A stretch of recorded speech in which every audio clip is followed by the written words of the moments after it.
so far we have discussed some internal balance is lost, some challenges are met, something happens in the home front. And now may I ask you, Tharindu, what happened to your social network and what happened to your social life? So, madam, we've been invited here as the so-called all-rounders who got through the medical faculty. So let me start off by saying I do not believe that you can, I mean, maybe some people can, but I myself haven't been able to do everything in the perfect way possible, the academics and the family matters and the affairs with my friends, everything. I don't think I've been able to do everything to the perfect level, but I've tried my best. So in contrast to what Hajanti said, she mentioned that she had a very difficult period during the finals and the final professorial year.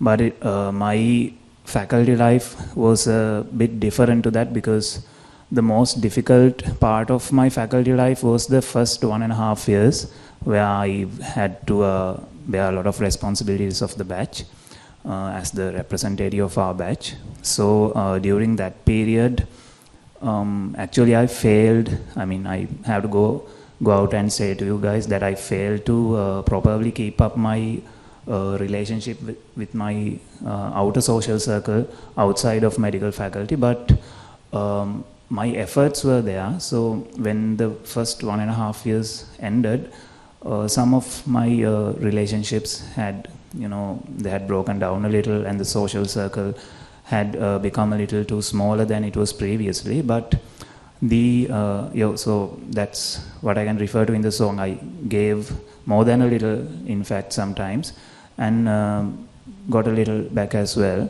So though that happened during those first 1.5 years, I was able to start from where I stopped before I came to the faculty and take off from there and try to build my life after I got through, when the world was through with me, as the song mentioned. I was able to pick up from there and go on and build my social circle with more than a little effort from my side. Thank you, Tharindu. Everyone bearing a little bit of their heart on the sleeve today. Tulanja, I turn to you. Was there a moment that you can recall while you were a student here that life as a medical student is really, really hard? Yes, madam. Thank you for the question.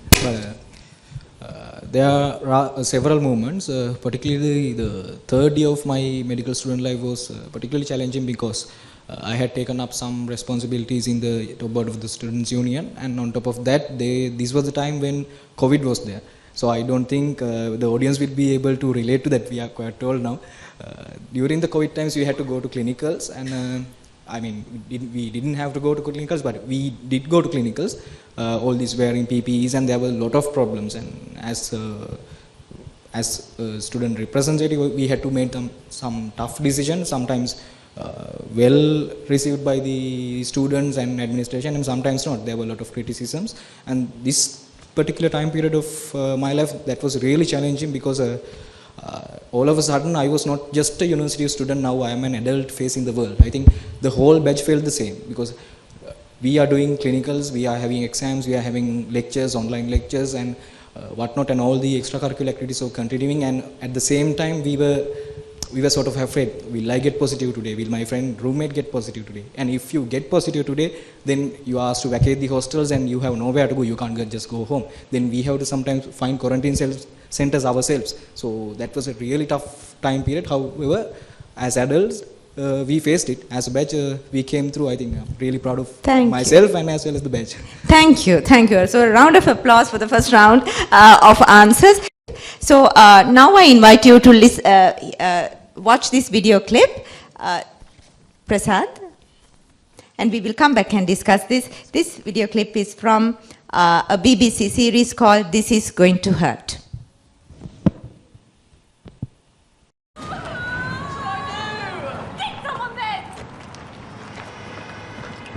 Hello.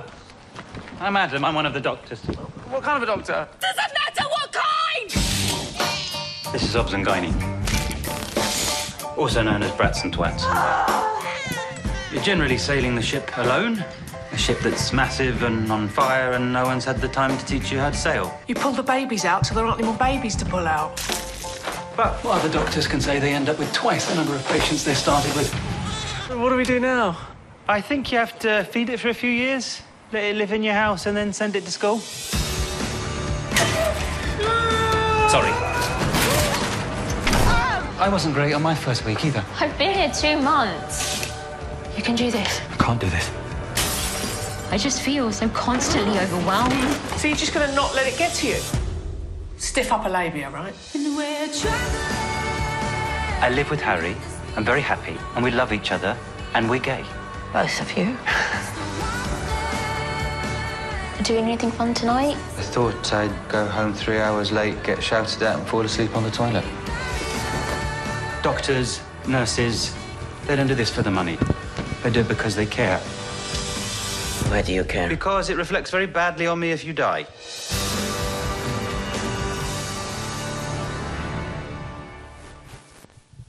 So that is from This Is Gonna Hurt. It is a really hilarious and a heartwarming book recommended for you to read if you have the time.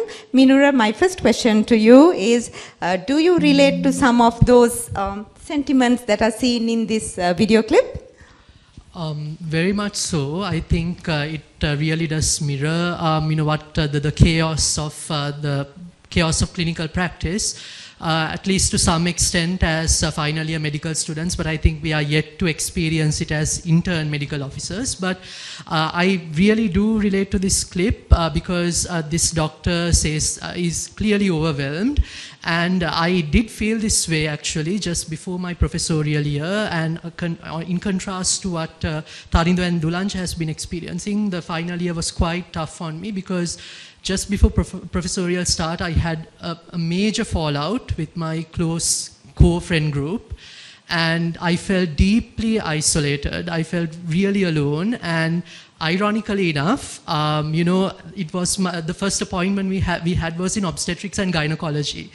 And I remember there was a lot of expectation on me because I had performed so well until then, and even as an A-level student. And but in reality, I felt really isolated, and I really wanted to talk to someone, but everyone just kept on brushing it off, as they mentioned in this video. Just don't let it get to you. But I did eventually get that help much later on, and it really did benefit me. So I would also assume that the same would go for this doctor in this video clip. So in that way, I would say, yes, I do see a glimpse of my own life as a medical student in this clip. Priyath, thank you, Mirura. Priyath, you want to read a small quote from This Is Going to Hurt? Yes, madam. So I have actually watched the TV series, and I would recommend you all also to watch it if you haven't already. So a quote that I actually like from this is, "The depths of the lows is the price that you pay for the height of the highs." The depths of the lows is the price that you pay for the height of the highs. So why I like this quote in particular is that as medical students, during our 6 or 7 years at medical faculty, there are ups and downs as with any other things in life, and there will be points where there's heaps, your work keeps piling up, there's exams and assessments around the corner, and everyone is expecting such a lot. And then, like a cherry on top, when you go to the ward, your clinicians also scold you and chase you out of the ward. So at these points in times, it can be a bit overwhelming, and you feel that you might never get through this. And it is during those points in time that this quote really applies, that you feel that everything is very dark and bleak, that this will never get better. But then you should feel that why you actually started doing this in the first place. I'm not saying that it is not difficult, because true, like being in the ward from morning till night, overnight casualties, they can be difficult, maybe because what you learn is a little bit complex. But if you spend some time and effort and actually learn it, then you will be able to do with that knowledge something that no one else can. You will be able to heal, treat a patient and end their suffering. So that gives you real power and actually value to all that time and effort that you put. So as we all know, the saying goes, there is light at the end of the tunnel. But if you carry a metaphorical torch of loving what you do while you walk through that tunnel, then the journey through the tunnel can also be a little less dark. Absolutely fascinating thoughts here. Hajanti, very quickly, we are running behind schedule, but you want to say something about this book. So I found this quote in the book very interesting. It says, a doctor's work is never done.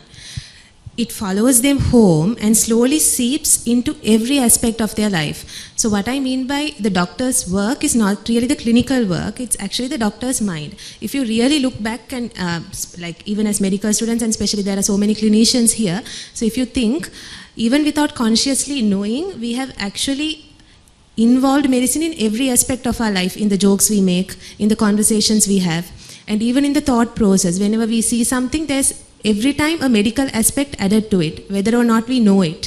So I think it's very interesting that this is the only kind of a job which has this unique property which intertwines with your life. You don't have this on and off period where you have a completely separate personal life and a completely separate professional life. So both are intertwined, and also intertwined with the lives of your patients. So I found that quote very interesting in that sense. Thank you, Hajanti.